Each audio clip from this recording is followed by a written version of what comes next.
will see you guys in the dark.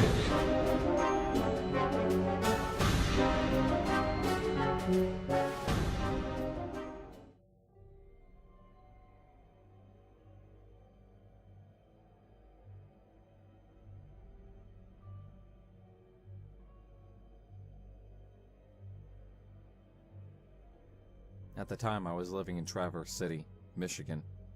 Beautiful landscape for those wondering. Huge glacier-carved hills, and Lake Michigan at your back.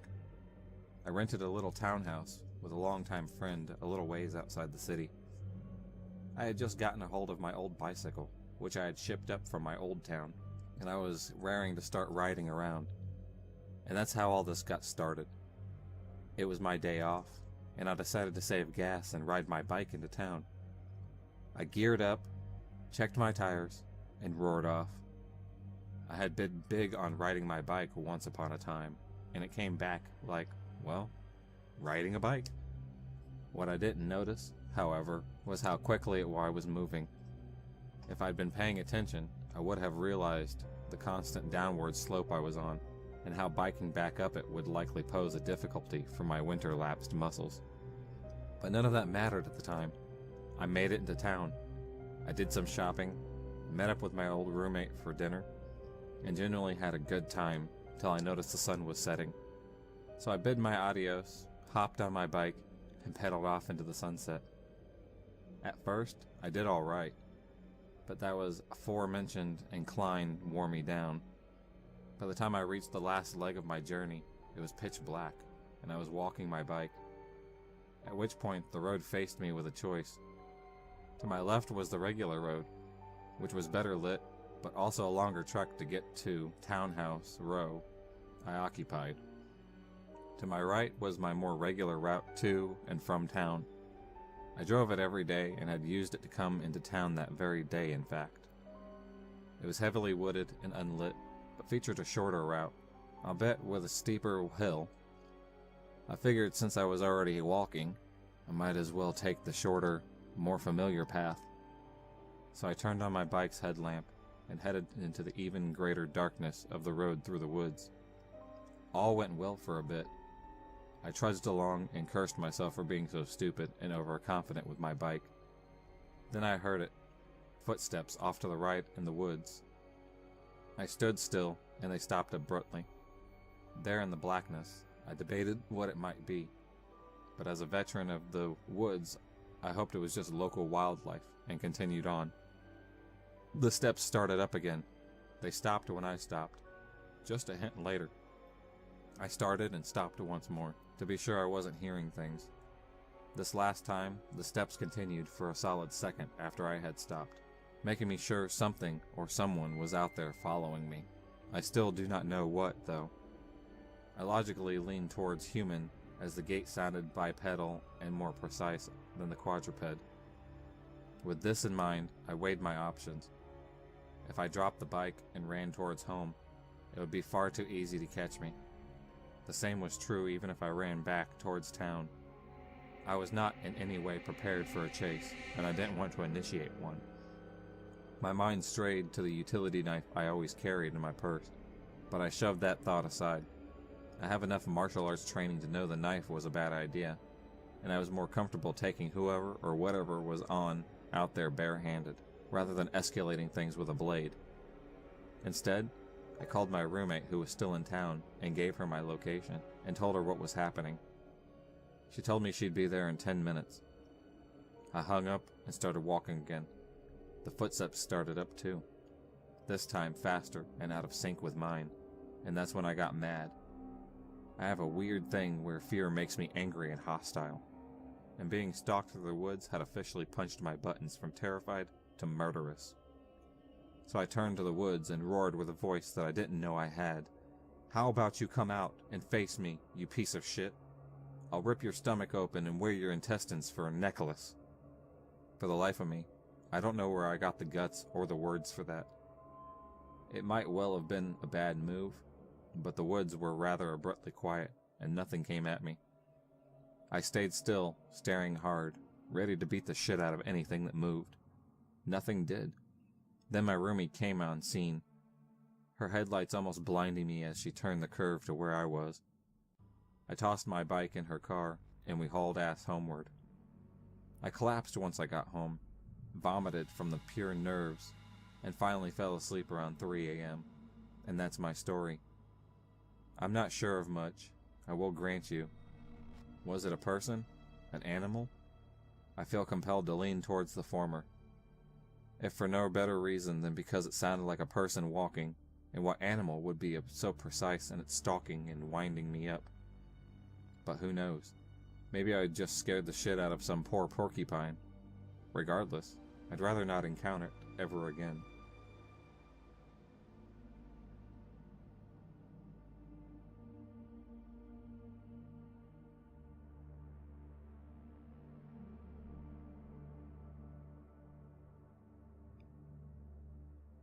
I'm originally from a major city in southeastern Ohio, and outside of town there are a number of smaller townships. One of these is known as the more country bumpkin redneck grit part of town. It's not even in the same county, but in the same general area as my city is. In the woods, there's this legend of Hell's Church, supposedly an old church that burned down where Satanists do rituals now, or a satanic church that burned down by a ritual, depending on who you ask. There are a number of Hell's Churches myths in Ohio in different places, but this one was closest to us, and a number of my friends decided they wanted to go ghost hunting and check out some haunted places around where we live. We were juniors in high school, and while all of us obviously thought this was just stupid bullshit, we thought it was funny to go out and scare ourselves. Plus, most people had cars or driver's license by now, so we were enjoying a new burst of freedom. I'm a scaredy cat about most stuff like this, but I was most of a tomboyish girl in the group, and always kind of wanted to be able to hang out with the guys. Plus, some of the girls in the group were going, so I didn't want to look like a loser. So one day in November we decided we were going out one night and try to find this church. We had actually been into this location once before that fall, but one of my friends had a curfew, so after exploring an old barn and the railroad tracks on a bridge nearby, we left. We didn't find the church, to our disappointment. So we took 2 cars out there this time, going past more popular parts of our city and back to this woody area. I can't honestly tell you how we got out there, but I know it's off a state highway, then an abandoned access road, past some old warehouse, and then down a dirt road. Once you get down the dirt road, there's a kind of thicker part of the road early on where we parked cars off the shoulder. We did this because the road thins out and becomes impossible to drive down. Someone clearly owns this part of the land, and later down the road there is some no trespassing signage. I'm sure a ton of kids have come down here, so it didn't seem odd to me that they wanted to block this place off. I barely thought twice about it at this time. We get out of our cars and start walking down this dirt road, wandering off the path from time to time to check out barns or clearings where we thought the chimney might be. At first, it was just scary because it was dark and old or whatever, but then the barns started to get weirder, like they were filled with weird spray painting symbols and other stuff. But that's not what bothered us, but also other stuff, like dead owls that looked like they had been opened, and other bits that looked like they might have come from animals. I was grossed out, but we all kind of agreed that these probably came from the same teenagers trying to fake a satanic ritual, or that the animals got trapped in the falling apart barn and somehow died in there. My friends are now hardcore trying to find this stupid chimney, so they keep taking off through the trees into clearings. Myself and the other 2 girls who were there kind of hang out back at the tree line for most of them, getting a little more nervous and a little irritated with all the coming up empty stuff. As we keep going, we find a bike on the tree line, like a bike that maybe a 12-year-old would ride. That's a little creepy, but fine, whatever. Probably belonged to someone who owned the land. We decided we were going to a little further, and soon enough we find another bike. This one is older, a little rusted, but still undersized. We didn't talk too much about the other bike, just kind of mumbling that it's probably still nothing. 1 or 2 of the 4 guys who were there are kind of trying to dump it in, saying these kids probably got murdered, or stuff like that, but no one is really having it at this point. By this point, we've been there for about 2 hours, and it's getting really late. Plus, I think we're all getting a little more creeped out than we wanted to admit. We decided to head back to the cars, and I'm feeling relieved. Happy to be heading back to my house and get the hell out of there. But things never work out that way, do they? By the cars, we can see a road that goes straight up a hill through the trees. At the start of it, there's a big metal gate that had a road closed sign on it, which we had seen before, but for some reason, it had never occurred to us to try and go up that road. We had a small debate at the gate about an evenish split off on who wanted to venture up and who didn't. I absolutely didn't, but eventually we decided to just go up anyways, just to see it. Both of the drivers wanted to go, so there's not a lot we can really do about that. We climb over the gate and start up the hill, where an old pavement road is cracked and crumbled under our feet, though it is for sure a real asphalt road at some point. In addition to the road condition and the brush being an obstacle, someone had felled a bunch of trees over the path, purposely blocking off the road from any cars. Some of us are starting to seriously question if we should be doing this, arguing that someone obviously wanted to keep us out of there. But we get teased for being afraid and keep going. I couldn't see where the road would end because it was so dark, and the trees made it hard to see.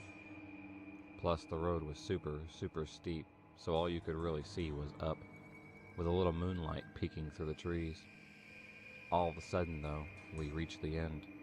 The trees just open up, and we have come off the incline to a flat field, and holy hell, what a sight it was.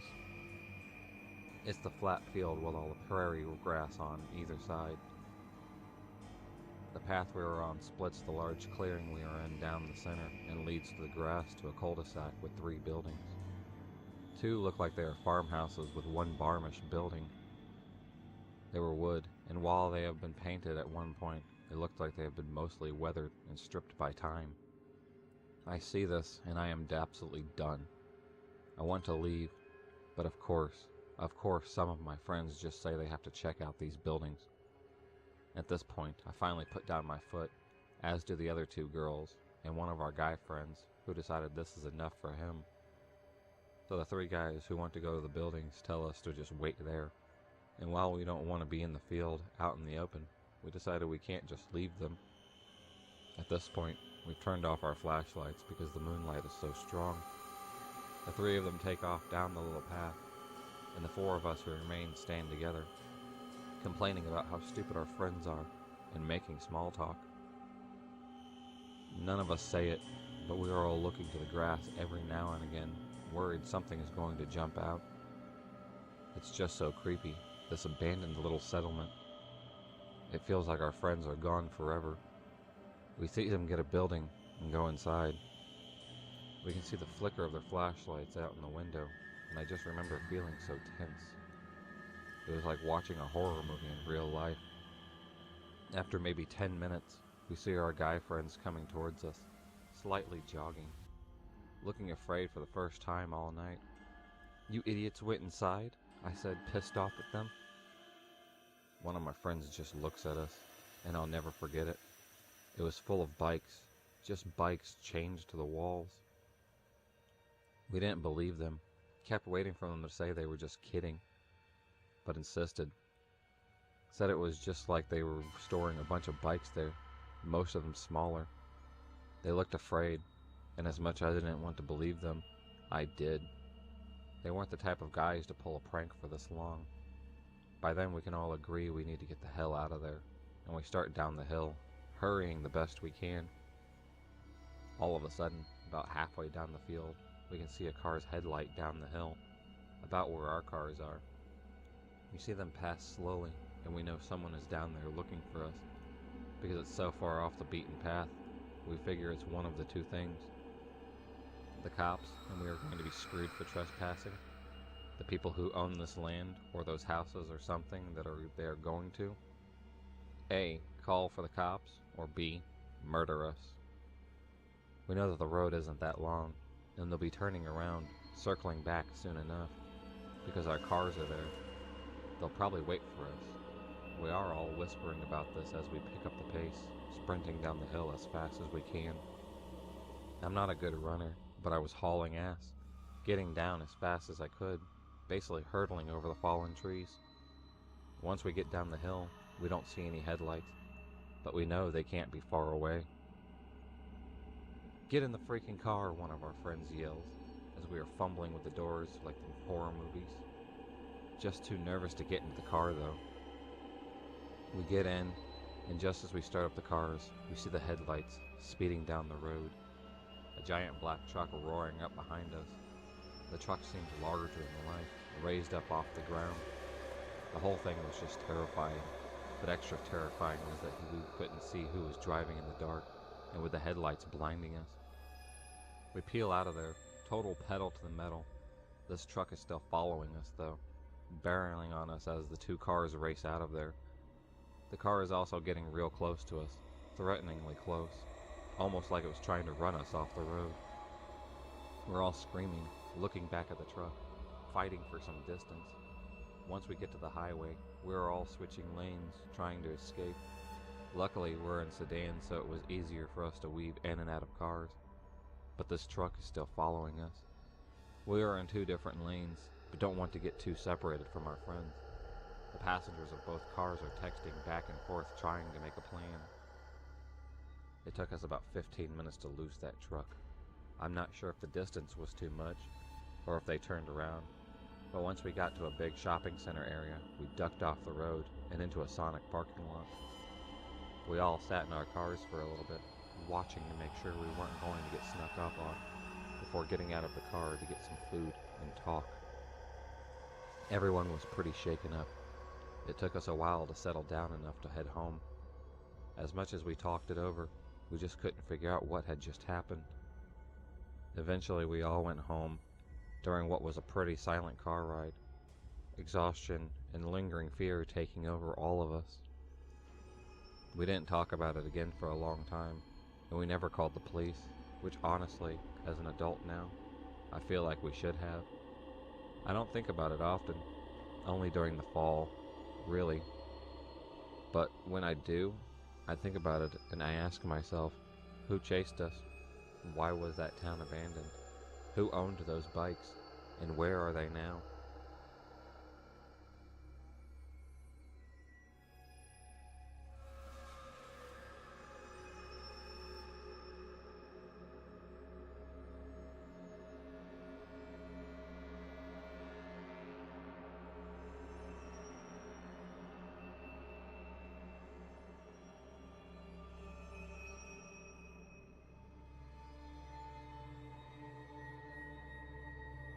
I was an 18-year-old senior high school, and was about 3/4 of the way through the year. I had moved that year and switched to school about 3 minutes away from where I used to go. I stayed in touch with a few people from my old school, and got invited to go camping with a few of them over Memorial Weekend, which basically meant getting drunk as hell in the forest. I invited 2 girls and 1 guy from my new school to come out and hang out for a night, and meet them in the closet town from the campsite about 40 minutes away. The guy Jeremy hopped in my car, and the girls followed me up, and we got to the campsite without incident. This campsite was about 30 minutes away from any human signs of life outside of a shitty dirt road. The night started off fine with everyone getting completely trashed, and me beating one of the girls I had brought named Sarah at beer pong, and she was very drunk and all over me. I guess to the 18-year-old version of me, that night couldn't have been any better at that point. At about 12:30, things started to die down, as half of us had already puked and were heading in for the night. And I was much too drunk to even try and screw Sarah. A lot of the night is still a blur, but I remember climbing into a tent, and there were 5 of us in it, 3 guys and 2 girls. At around 2:30 a.m., I was awoken by the sound of a shotgun. I was still very drunk, and had a hard time processing anything. But in my drunken state, I figured it was one of the people I was camping with being a dick.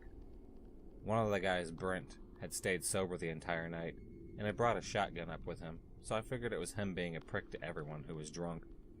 I checked my phone and go back to sleep. I fell asleep, and at what I thought was around 3 a.m., I'm awoken by someone bawling their eyes out, and I'm still having a very hard time processing anything. After around 5 minutes, I realize it's Brent, and I stumble out of my tent, followed by Jeremy, and I walk out and see Brent is bleeding profusely from his nose and mouth, and I run over to him, stumbling the entire time.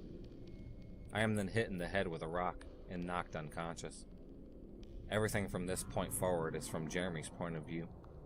Jeremy to this day is my best friend and has told me his version of the story many times. He says I passed by a tree and a large man lunges out and smashes my face with a rock. After hitting me, the man lunges at Jeremy and tackles him straight to his ass. Jeremy at the time was 5'8", 140 pounds, and it describes the man as at least 6'4" and 280. Jeremy is being choked to death by this wooded monster of a man, and he hears another gunshot from a pistol. Sarah had managed to find a pistol Brent had also brought with him, and fired a shot missing the man by a large amount. But it managed to startle him, and he sprinted off into the woods. They just let him go, and Jeremy drove me and Brent to the hospital. I had 3 broken teeth and a severe concussion, and Brent had part of his tongue mutilated with a knife and a broken nose. Brent has never talked to me or any of my friends from that trip about what exactly happened when he was outside alone with the man, and refused to give the police much of a description. The man was never caught, and I have never been in the deep forest ever again. This was in 2005. So crazy Woodlands man, let's not meet again.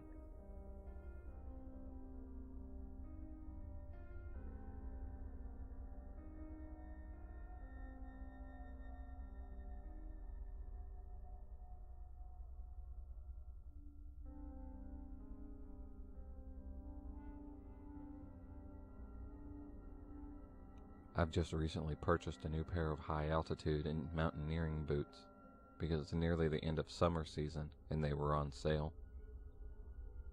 The plan is to wear them in the Alps next summer on a few accents. I live in a European capital, one that's surrounded by wonderful nature with many trails and opportunities for hiking. I decided to break in my boots last Saturday, more specifically because it would have been my granddad's birthday. And also, he loved hiking before he died. These boots are overkill for those woods, but I needed to try them. I selected a night route that's about 25 kilometers and set off at about 9 in the morning. It rained just the day before, so I expected a fair amount of mud, and not so many people as they were easily scared off by the weather. Since the summer was excruciatingly hot, it was a nice change of temperature, especially between trees and such, where it's a few degrees cooler than in the city. In the not-so-distant past, my dog would have definitely joined me on this hike, but she's turning 14 this year, and she doesn't enjoy long-distance walks anymore. My girlfriend had to do something for work on short notice, so I knew from the moment I woke up I would be doing this hike alone. The first half of the hike was perfect. The altitude was different along the trail and the minimal. I barely broke a sweat, and I misjudged how many people would be out due to the storm the day before. I met at most 6 to 7 people during the first 2 to 3 hours, and most of them were cross-country runners. It's worth mentioning that I wasn't walking quickly. I stopped on most occasions to take pictures or study some animal tracks. Between 12 and 1, the path ran into the actual road, one where cars can go. This road is asphalt, but deep in the forest, and can only be used to reach certain landmarks that are also in the forest, so cars seldom go there. My trail required me to go take this road for a few hundred meters. As I was walking along the road, I heard a car approach from behind me. It went past me, not too quickly or too slowly. It was just an older, green SUV with a fresh registration. Probably not very important, but anyways, I thought it was nothing at the time. Then I heard it come back.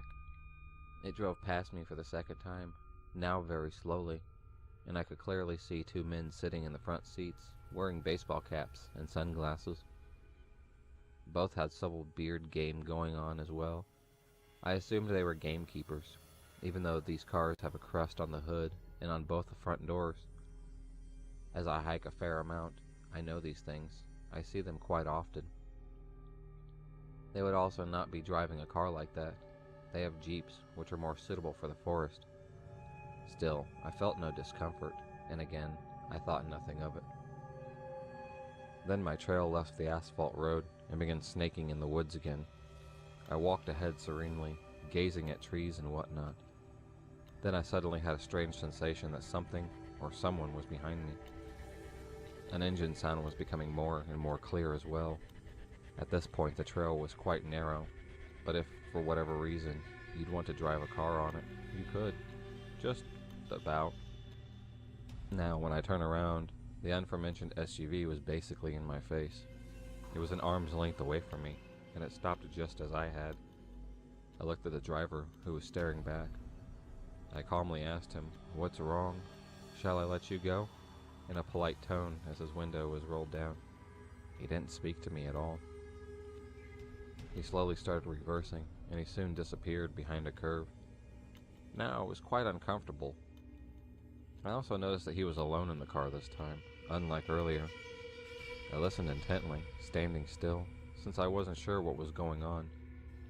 At this point, I was not scared, but there was a faint feeling of unease in the air, and bad thoughts began gathering in the back of my mind. I heard the car stop just behind the curve. I heard a door open and shut, but nothing from that point on. I turned around and began walking towards my destination at a much faster pace than before. Now I was a bit scared. I didn't understand why he didn't answer, and why he just reversed and left without a word. I wasn't sure what to make of it, and I had no desire to ask him again, or to see him again for that matter. I had just walked enough for these unpleasant thoughts to slowly be erased from my mind. As I had been drinking a lot of water as I usually do, I decided to take a piss. I saw a perfect spot, a very narrow path off my trail that led quite clearly to a little hunting tower. I walked over to the tower, put my bag down by the ladder that led up, and began pissing. I was also interested in checking Google Maps to see where I was, but since there was no signal, I decided to check my map. I also had a sip of water. I had been camping there for a good few minutes before I headed back at the trail from where I deviated to take a leak. Right before I arrived back to the main trail, I thought to myself how extremely quiet it was. No wind, no noise of any kind, absolutely nothing. This made me realize, just a moment later, how alone I truly was. Except for the man who was standing maybe 50 meters away from me on the trail, in the direction where I was headed.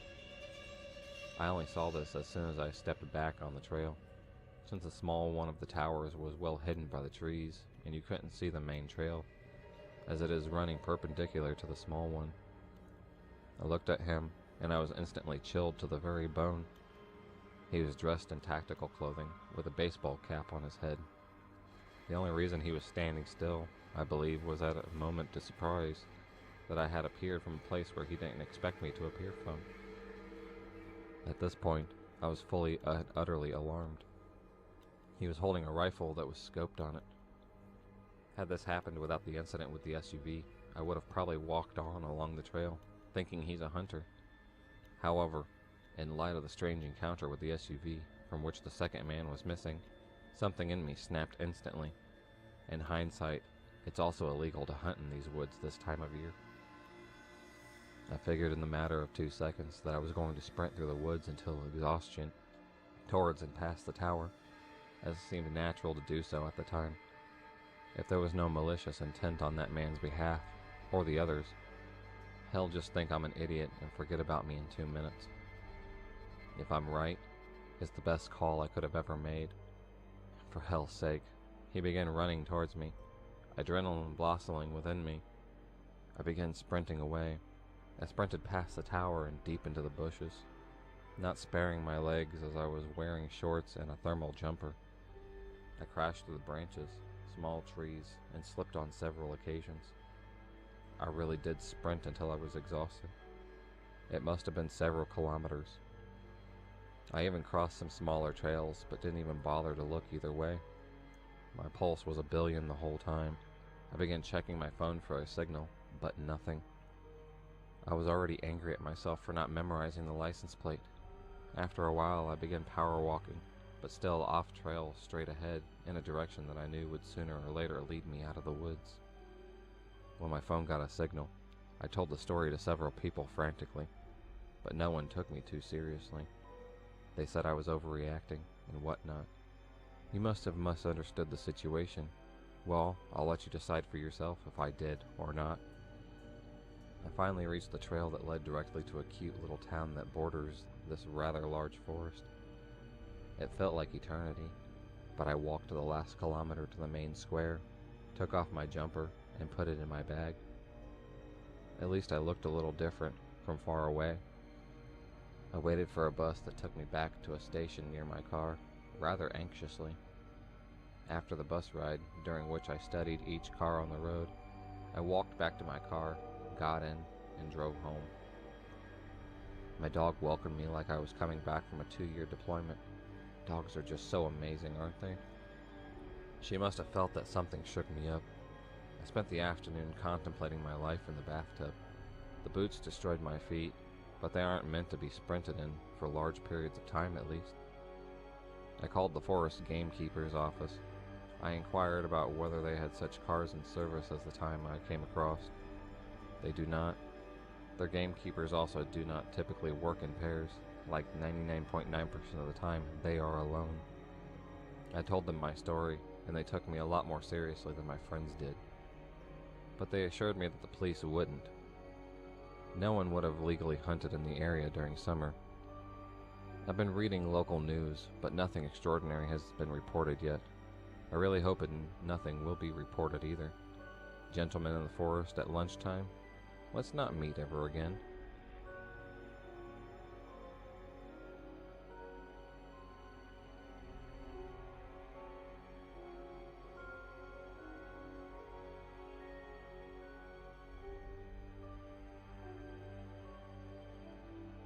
I was 15, and my brother was 13 at the time we moved into our new home.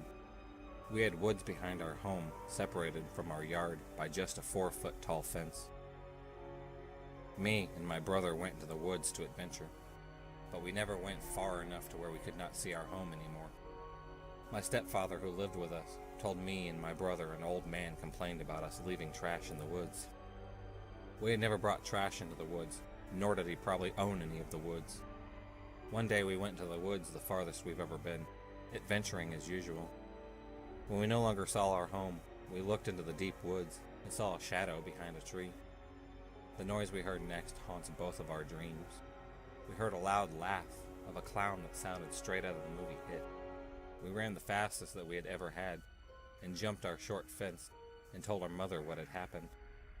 She did not believe us, but to this day when I get home in the dead of night and the only light is from the porch and barely illuminates the fence, I swear I feel a sense of being watched as I unlock the door and enter my home. Mysterious clown figure, let's not ever meet again.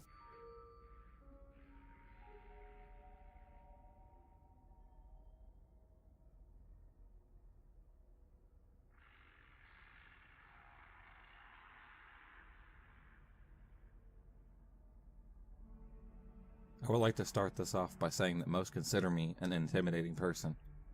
My close friends don't really believe that, but they know that I most definitely do not mess around when it comes to certain situations, whether it's telling someone to piss off, or as much as I hate to admit it, getting physical with someone. I've never really had someone approach me in public thinking of getting the best of me, if that makes any sense.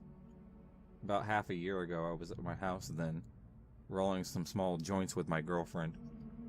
I live somewhat in the middle of nowhere, and there are a lot of trees in my area. They're also in my backyard. I wouldn't classify it as a whole forest, but it's not small enough to simply be a grove. There's a wildlife there. My girlfriend and I hadn't smoked much that day, and we were home alone, and seeing as how we could do anything we wanted, we decided, why not? Let's smoke these while taking a bit of a nature walk, and have an orgy with some forest fairies or something. It seemed like an absolute amazing idea at the time. My girlfriend sat next to me while I rolled the harvested god's gift into the paper. We were talking about random stuff and listening to heavy metal as I focused on rolling those sweet, sweet spliffs. I had finished rolling and we decided to finally leave my house and walk into the plain woods, which at the time had never been intimidating for me or anyone I'd been in there with, unless they were just major pussies by nature or had some anxiety issues. I have the joints in my pocket. We leave. We're walking through my backyard towards one of the trails from my place. I should also mention it was summer, so it was only 7 p.m., and it wouldn't be getting dark for maybe about 2.5 hours. We light up, and for about an hour or so, it's fine. We just talk about stuff, kiss each other a little bit, basic couple stuff. We're on the second one, just walking along the paths, and then we see this big flat rock, like a pancake boulder. We're like, yeah, and we sit on it and lay down. The two of us sit for a while like that, holding hands, and passing the joint between us. Maybe 30 minutes pass, and we start hearing noises. I'd like to mention at this point, the sun will start to set soon. Maybe another 30 minutes? We're obviously really freaked out by the sounds. And at the same time, we just look at each other and internally blame it on the weed, making a little paranoia. There was wildlife in this forest, as I mentioned. We were trespassing in their backyard, so why should we mind cute bunny families making their way downtown? After a while of silence, we hear a noise that we both know damn well isn't an animal. Now that I think about it, it sounded like someone running something sharp against a solid but jagged surface. Like a rock. It was pretty far away, but somehow it was loud enough we all heard it. It was faint. We look at each other and immediately sit up. We don't see anything. I stand up and urge her to do so as well. This most definitely wasn't the forest fairies we had planned on having an orgy with. We stand for a second or so, and then we hear a big snap. Like the sound of a tree branch getting stepped on with a ton of force, and then fast footsteps, like some dude is sprinting. I freak out and go into panic mode. As I'm weary to admit, and of course we were deep into the woods, and I urge my girlfriend Kimberly to run as fast as she can to my house. Now Kimberly and I aren't exactly sporty people. We are more of the academic bunch. We weren't completely out of shape, but looking back at it, it would have been a hell of a lot easier for us if we didn't cross the country or track something. Kimberly runs in front of me and is a little further ahead. We aren't on trails at this point, and twigs and leaves are completely shredding our faces, necks, legs, and arms. We hear this person who's running, starting a hooting and hollering, like some damn inbred from the hills have eyes or something. That makes us shit bricks, obviously, and we run faster. We're sprinting and huffing and puffing like a fat kid during the mile run or something. This person is unfortunately closer at this point, and I look back and see him. He's an older guy, maybe 40 years old, give or take. His hair is long and thin as shit, and he's scraggly looking. This makes me shit pure cement bricks. I yell at Kimberly to hurry up, and she does. I look behind me again, and he's somehow gaining on us. Kimberly makes a turn, and I recognize it being straight to my house. The turn was abrupt, and I thank Jesus that this guy must have been too close to process the turn. We turn and see the lights of my house in the almost darkness. Seeing this friggin' beacon of hope makes us run harder. The guy can't be seen, and we make it into my clearing. My girlfriend runs up my back door steps and rips the sliding door open, letting me in and then locking it. She slams the blinds down to cover the door, and we make sure all the doors and windows are locked. I feel my back pocket for my phone and realize that, of course, it's somewhere on those damn trees. My girlfriend's phone is dead. No house phone, because who the hell has those these days? It was a burden at the time. My girlfriend starts having a panic attack. I plug her phone in for her, and she starts charging it. I turn all the lights off except for those by our doors. I saw no sign of that man for the rest of the night, and for the rest of the time I'd lived there. Her phone charged, and we called the cops. They surveyed the area and found nothing. It was terrifying for me, and I can only assume it was worse for my girlfriend who has anxiety.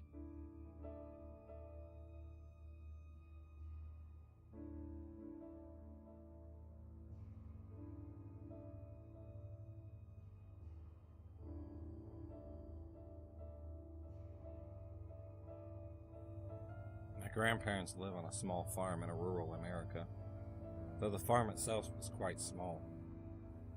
We own much of the surrounding land, and so I spent a lot of my summer cutting apart downed trees and burying roadkill from the roads that border the property. I'm not a particularly small girl. I'm 5'9", and even though I'm on the slender side, I can quite easily move a killed deer or chop a tree to pieces.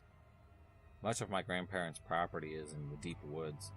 It's not connected to a major road or even a service path, and is only bordered by other farms. There are 2 expeditions to this: the small north-running main road where the house sits, and the side road, which is an out-of-service fire road used by the firemen to access the mountains behind us in case of a fire.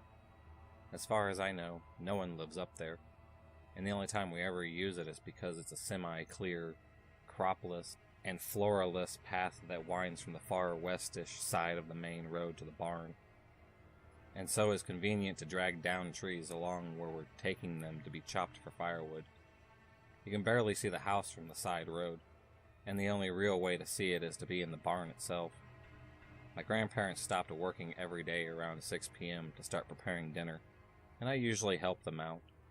But one summer day, a few years ago, we had had a thunderstorm the previous day, and more were on the way, so I was determined to move all the downed trees back to the trunk pile. It was around 7-ish, so still bright out. But as it was late summer, it was beginning to get a little on the dimmer side, and I knew I didn't have a lot of time to finish up my chores and get back to the house. I was finally old enough that I was allowed to use my grandparents' chainsaw to take apart trees on my own. Before, I had been limited to dragging the branches and to splitting the trunks with an axe, but I relished the privilege of, well, sawing things into pieces. My grandfather had been working with me earlier that day to take apart trees, so I hadn't been using it all that much because he was much more quick and efficient with it. So to recap, my grandfather and grandmother are in the house. It's late afternoon, not a soul in sight, and I'm alone on a semi-abandoned road pulling 100-ish pounds of tree back to the barn. As I was pulling the main trunk of the tree along the dirt road, I had that neck-prickling feeling that you sometimes get in the woods, that there's another human or animal around. Now, our property woods line up pretty well with another farm's woods, and those farmers had kids around my age, so it wasn't unheard of to see them tromping around in our woods, especially during hunting season. But as I said before, it was summer, which is nowhere near deer season, or any other animal season. As a matter of fact, I'd seen coyotes and occasional bears in the woods, which is why we frequently carried firearms if moving around at night. But bears aren't usually out during the daytime, and coyotes are usually wary of coming near our land anytime we're even close to the day because of our big, black schnauzer named Mountain, who was inside at the time, eating the scraps from the food my grandmother was cooking. So I was a bit nervous. I knew that if any animal came to me quickly, I'd be totally screwed, because while I pulled a tree trunk at walk pace, there was no way in hell I would run with one, and it was strapped across my chest pretty tightly. Still, I picked up the pace, thinking to myself that it would be my last drag of the day, and I would go inside soon. I came around the corner to the barn, quickly unhooked the chains from my chest, and rolled the log into the pile of its fellows. As I turned, immediately behind me, standing barely 10 feet away, was a young man, holding my chainsaw and watching me. Nothing really seemed off to me about this guy other than that he was on our land, uninvited. He was dressed like a camper, with hiking boots, duffel bag, and a baseball cap and shades. And since we're fairly near a nature reserve, it didn't seem completely impossible to me that this guy had gotten lost and wandered onto our land.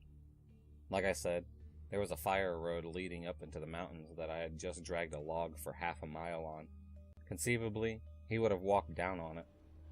He said his name was Alan, and then he had seen me when he was hiking from the hill behind and above me, and had seen that I had left my chainsaw behind. He had waited a while to see if I was going to come back, but after 15 minutes of watching the sky darken, he had decided to return it so it wouldn't be out in the coming storm. I was quite pleased. It was the first time my grandfather had let me finish up a tree clearing on my own, and I would have been seriously embarrassed if I left his tools out to rust or vanish in the mudslide. Alan asked me where he was, and whose land this was, and cheerfully offered to help me stack up the rest of the logs and pull a tarp over them so that the rain didn't bother them as we talked. Me, being friendly and quite relieved to be done with my work for the day, chatted about my grandparents and our land, and mentioned that they were both in the house, and that I'd have to head back soon if I wanted to get home before dark. He seemed quite sad about that, and said that he was lost and needed to get pointed back towards the trail, and I was more than happy to show him the way back, since I no longer had my load. He had saved my ass by returning the chainsaw, and because our personal paths through the woods are quite twisty, just as we were finishing up, we heard a loud bang from the barn, and Alan looked really nervous. I laughed, trying to reassure him, saying that my grandfather was probably still in the barn and had dropped something. I turned to look at the barn, trying to see him inside, and my grandfather came out from the barn, calling to me. Before he saw me standing there, he then came over to me, scolding me for staying out so close to dark. I apologized, explaining that I had wanted to finish up and had almost forgotten the chainsaw, but a nice hiker had brought it along to me and dropped it off. At which point I turned to gesture to Alan, who was now gone. My grandfather came up beside me and looked at me with a funny look on his face. He asked me why I didn't remember that he had brought the chainsaw back to the barn with him, instructing me to finish carrying the logs back before the rain came. He told me that since there had been a flash floods the night before and were scheduled for upcoming nights, that no park ranger of the local park would have let hikers into the area because of how unsafe it was. We turned to look back at the place that Alan had been, and at the duffel bag and chainsaw, both of which had been left behind. Upon inspection, the chainsaw was indeed not ours. It was the same brand, but far older, and the reddish flakes around the blades were definitely not sawdust. I prayed at the time that it was animal blood, since I do know some people use chainsaws to take apart dead, rotting deer before burial, or to make them more easily scavengeable for local animals. But in light of what was inside of his duffel bag, it seemed unlikely that there wasn't anything inside that bag you'd need for camping. Instead, inside his duffel bag was a tarp, several trash bags rolled tightly together, duct tape, condoms, zip ties, and a collapsible shovel. My grandfather took the duffel bag to the trash lot the next day, and we both decided that I would never be allowed out of sight of the house again without a rifle, and we would never breathe a word of this to my over-anxious grandmother. So, Alan, let's not meet again.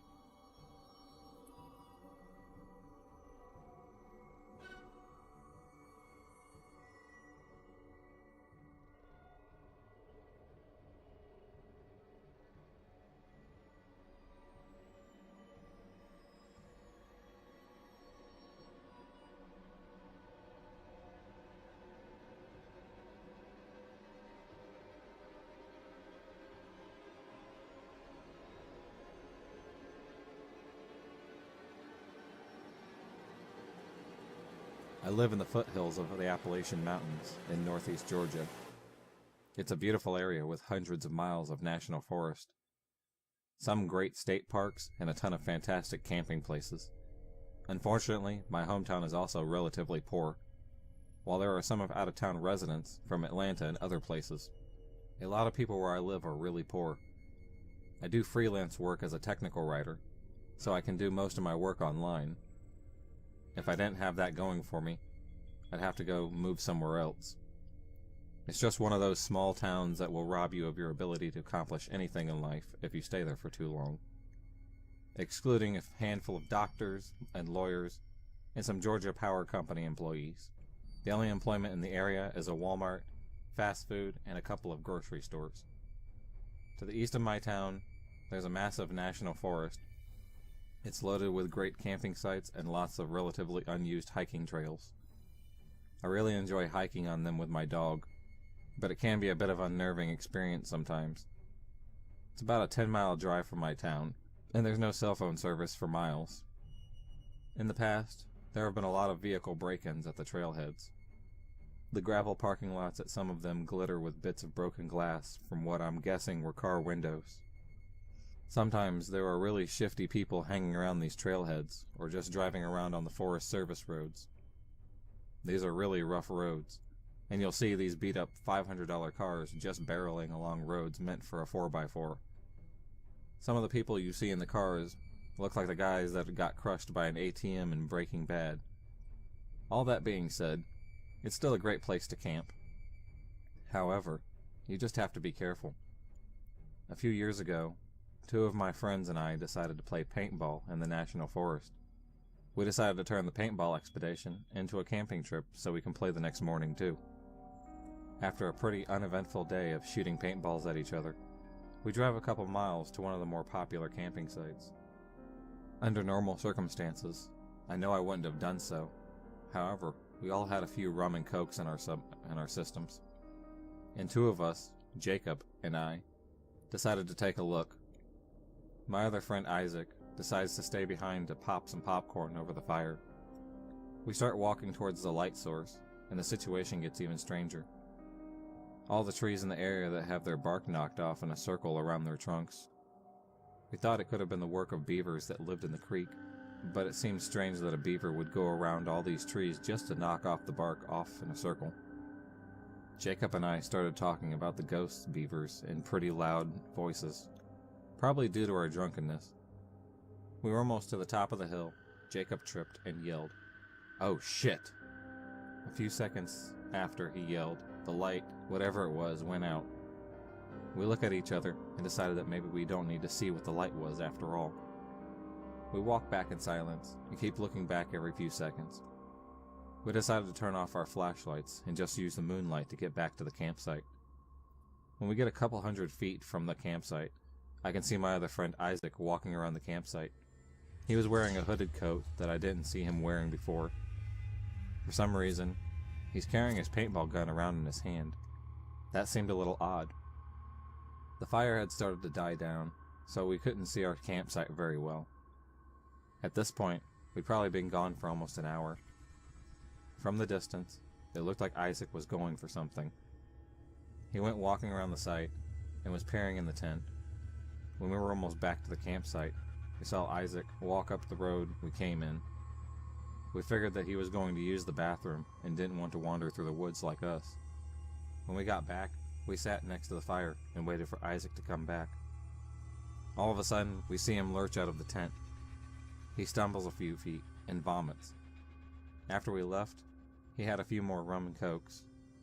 We asked him why he kept wandering around the campsite with a paintball gun, and he gets a strange look on his face. They're locked up in the cab of the truck. Did you unlock it? We go and check the truck, enter the code, and we all see our paintball equipment just as we left it before. The keys to the truck were hidden in a magnetic key fob underneath. I get a sinking feeling in the pit of my stomach. Isaac, what were you doing after we left? I was watching a movie on my phone. Then I fell asleep, I guess. But you were walking around with your paintball gun, right? Did you just change jackets? Isaac said he had been in the tent since we left, and that he had been wearing the same hooded fleece all night. Someone had been walking around our campsite, and it wasn't Isaac. At this point, all of us are way too drunk to drive, but we decided to go ahead and pack up and go back to the house for the night. We didn't bother packing up the tent. We just fold it down with the sleeping bags and everything in it. We jump in the F-150, and I start to drive out. When we get to the dirt hump, we see something gray blocking our path. The metal barrier that had been lying in the woods earlier is now back on its stand. By this point, all of us have been sobered up to the situation, and no one wants to get out of the car to try to move the barrier. Thank God I had a small metal guard on the front of my F-150, so I drive forward slowly, tapping the metal barrier with the front of my truck. It falls right off, and we drive over it slowly. We were terrified that it would pop one of our truck's tires, so we drove over it, but it didn't. As we drive down the road, we see a vehicle following us with its lights off. It's probably about 1,000 feet behind us, but we keep catching glimpses of it as the moon reflects the light off of it. I drive as fast as I can on the Forest Service Road, and the other vehicles keep pace. It doesn't get any closer though. It just stays just 1 or 2 turns behind us. We can only see it when the road straightens out. After about 45 minutes of speeding along gravel roads, we make it back to the main paved road. I start to drive everyone back to my house, but I decided to go a different way just to be safe. I didn't get pulled over for a DUI, luckily. Camping can be fun, but very rural camping can be dangerous. I've driven past that metal barrier since that time, but it's always been in place. I would never go down that road ever again.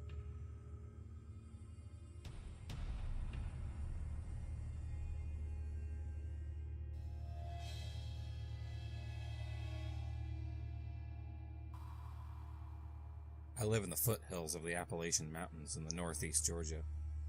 It's a beautiful area with hundreds of miles of natural forest, some great state parks, and a ton of fantastic camping places. Unfortunately, my hometown is also relatively poor, while there are some out-of-town residents from Atlanta and other places. A lot of people where I live are really poor. I do freelance work as a technical writer, so I can do most of my work online. If I didn't have that going for me, I'd have to move somewhere else. It's just one of those small towns that will rob you of your ability to accomplish anything in life if you stay there too long. Excluding a handful of doctors and lawyers and Georgia Power Company employees, the only employment in the area is at Walmart, fast food, and a couple of grocery stores. To the east of my town, there's a massive national forest. It's loaded with great camping sites and lots of relatively unused hiking trails. I really enjoy hiking on them with my dog, but it can be a bit of an unnerving experience sometimes. It's about a 10-mile drive from my town, and there's no cell phone service or homes for miles. In the past, there have been a lot of vehicle break-ins at the trailheads. The gravel parking lots of some of them glitter with bits of broken glass from what I'm guessing were car windows. Sometimes there are really shifty people hanging out around trailheads, or just driving around on the Forest Service roads. There are really rough roads, and you'll see these beat-up $500 cars just barreling along roads meant for a 4x4. Some of the people you see in the cars look like the guys that got crushed by an ATM in Breaking Bad. All that being said, it's still a great place to camp. However, you just have to be very careful. A few years ago, two of my friends and I decided to go play paintball in the National Forest. We decided to turn the paintball expedition into a camping trip so we could play the next morning too. After a pretty uneventful day of shooting paintballs at each other, we drive a couple of miles to one of the more popular camping spots. Unfortunately, a church group or something had taken up all the spots in the area. This was really the only camping spot that we were familiar with, and it was getting pretty late. We decided to keep on looking, so we drive for about an hour further and further into the woods. By this time, it's getting a bit dark, and we're getting a bit worried about finding a spot. We all had GPSs on our phone, but none of us had any service. We turn off into an unfamiliar road that isn't in very good shape. In fact, it looks like the Forest Service rangers used a backhoe to block off the road with a mound of dirt. A broken metal barrier lay in the woods nearby. That said, it looked like 4x4 vehicles had been going over the mound, so it was pretty worn down. Our F-150 had a pretty high clearance, so we decided to go over the mound. There was an old gravel road on the other side, and the road was pretty much clear of debris. We drove a few miles down this road, and came across an opening next to a small creek. There were some blue tarps hanging over a plywood table nailed to a tree, which seemed kind of odd. That said, it was pretty much dark at this point, and we didn't want to keep driving around all night looking for a camping spot. We left the truck light running, and we set up the tent. As we were setting up the tent, I started to notice that there was a lot of trash in the woods surrounding the site. I see a green bottle laying on the ground. I take a look at the label, and see that it's a bottle of Home and Garden insecticide. I was really tired at the time, and I just thought that someone had been dumping their own garbage out here. None of us thought it would be weird that someone would be dumping garbage in an area that is more than an hour from the nearest home. We set up camp, had some beers, and made chili from scratch. By this time, it was probably around 11 p.m., and we're eating. We notice a faint glow from the other side of a nearby hill. At first, we thought it was moonlight filtering its way through the trees. However, the angles didn't make any sense. It didn't seem to be a bright light, and it wasn't moving. It was just kind of that glow that you oversee a bright city. We wouldn't see the light source itself, though. Since there was no other access roads in the area, we decided it was some other campers. The hill was about a quarter mile from our campsite, so we decided to go investigate. Under normal circumstances, I know I wouldn't have done so. However, we all had a few rum and cokes in our stomachs, and two of us, Jacob and I, decided to take a look. My other friend, Isaac, decides to stay behind to pop some popcorn over the fire. We start walking towards the light source, and the situation gets even stranger. All the trees in the area have their bark knocked off in a circle around their trunks. We thought it could be a work of some beavers that lived in the creek, but it seemed strange that a beaver would go around all these trees and just knock the bark off in a circle. Jacob and I started talking about the ghost beaver in pretty loud voices, probably due to our drunkenness. As we're almost to the top of the hill, Jacob tripped and yelled, "Oh crap!" A few seconds later, he yelled, "The light!" Whatever it was, went out. We look at each other and decide that maybe we don't need to see what the light was after all. We walk back in silence and keep looking back every few seconds. We decide to turn off our flashlight and just use the moonlight to get back to the campsite. When we get a couple hundred feet away from the campsite, I can see my other friend Isaac walking around the campsite. He was wearing a hooded coat that I hadn't seen him wear before. For some reason, he's carrying his paintball gun around in his hand. That seemed a little odd. The fire had started to die down, so we wouldn't see our campsite very well. At this point, we'd probably been gone for almost an hour. From the distance, it looked like Isaac was looking for something. He kept walking around the site and was peering in the tent. When we were almost back to the campsite, we saw Isaac walk up the road we came in. We figured that he was going to use the bathroom and didn't want to wander through the woods like us. When we got back, he sat next to the fire and waited for Isaac to come back. All of a sudden, we see him lurch out of the tent. He stumbles a few feet and vomits. After we left, he had a few more rum and cokes, he mumbled. We asked him why he kept wandering around the campsite with the paintball gun, and he gets a strange look on his face. They're locked up in the cab of the truck. Did you unlock it? We go and check the truck, enter the door code, and see all of our paintball equipment just as we had left it before. The keys to the truck were still hidden in a magnetic fob underneath. I get a sinking feeling in the pit of my stomach. "Isaac, what were you doing after we left?" I asked. I was watching a movie on my phone, and then I fell asleep, I guess. But you were walking around with your paintball gun, right? Did you just change jackets? Isaac said he had been in the tent since we left, and that he had been wearing the same hooded fleece all night. Someone had been walking around our campsite, and it wasn't Isaac. At this point, all of us are way too drunk to drive, but we decide to go ahead and pack up and go back to my house for the night.